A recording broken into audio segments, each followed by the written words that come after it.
Hello. Nag-aayos kami ng aking ito mga halaman. Ito na lang siguro ang titira ko, yung mga flower na halaman. Diba? Maganda kasi siya. Nung nasa labas siya, parang hindi sila namumulaklak. Nung pinasok ko, tingnan mo, ang dami ng bulaklak. Bulaklak. O diba? Parang nagtampo. Kaya ibabalik ko siya dito. Yung aking stock na mga ano. Yun siya.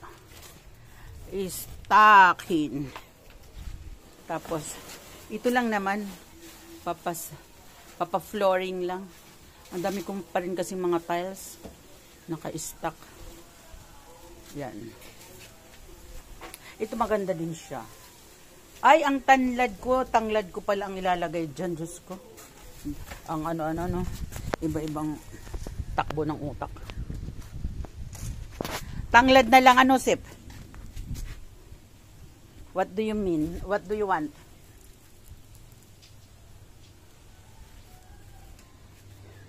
Ang dami kong halaman. Kasi pag nasa labas, maraming mga stray goats. Kung sa inyo, ang stray nyo, dogs, dito goats. Pinapapak yung mga halaman. Tapos, pag ang mga halaman napapak ng stray goats, wala na.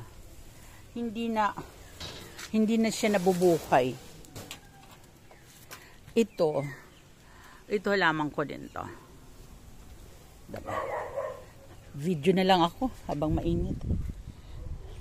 Tapos, ito maganda to eh. Kaya lang pinapak ng dati, di ba, ang gaganda nito.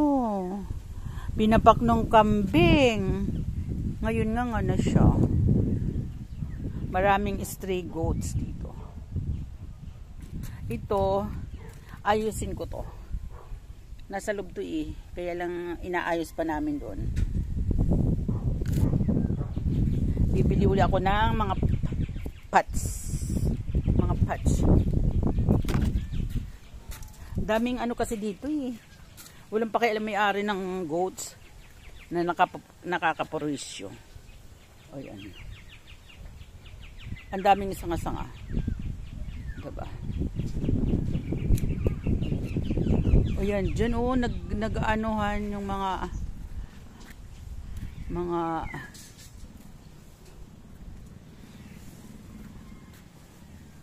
nagtatampo ang halaman. Kasi nilabas ko sila.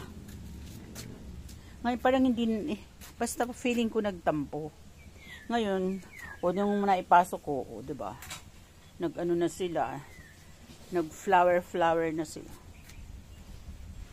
Bibili na lang ako ng lupa. Kasi tingnan mo yun, wala ng lupa. Kasi pag nadidilaan ng kambing, wala. Nga. Okay, papaayos ko siya.